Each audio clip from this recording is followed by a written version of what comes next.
خوشحالم که با شما هستم. امروز بازم برای شما یه Order of Operations آوردم. Order of Operations ترتیبش هست اول پرانتز، بعد توان یا exponent، ضرب و تقسیم و جمع و تفریق که با هم هستن. اینا در یه سطح، اینا در یه سطح بهتون نشون میدم. در اگزمپلی که برای شما آوردم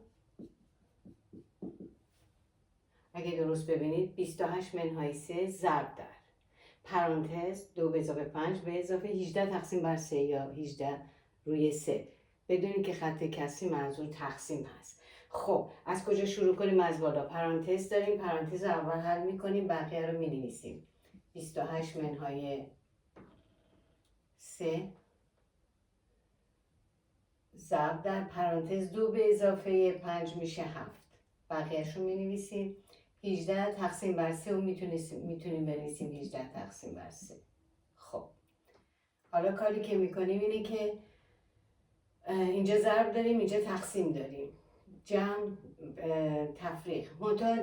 ما میدونیم که ضرب و تقسیم رده بالاتری داره. خب از این شروع میکنیم. اینجا ضرب، اینجا تقسیم. کدومشون اول؟ اونی که سمت چپه. از اینجا شروع میکنم. خب اول 28 رو مینویسم. منهای 3 ضرب در 7 21. 18 تقسیم بر 3. خب رده بعدی چیه؟ نوبت بعدی میرسه به تقسیم، برای که این تفریق، این جمع، اینم دیویژن بالاتره. پس اینو انجام میدیم. بقیه رو مینویسم. به اضافه 18 تقسیم بر 3 میشه 6. درست شد؟ حالا هم تفریق داریم هم جمع داریم. دوتاشون در یه سطح، تفریق و جمع، ادیشن و سابترکشن در یه سطح. پس همه رو با هم دیگه انجام میدیم. منتاش اونی که اول سمت چپ رو انجام میدیم. 28 منهای 21 میشه 7 به اضافه 6. خب 7 به اضافه 6 میشه چند؟ میشه 13.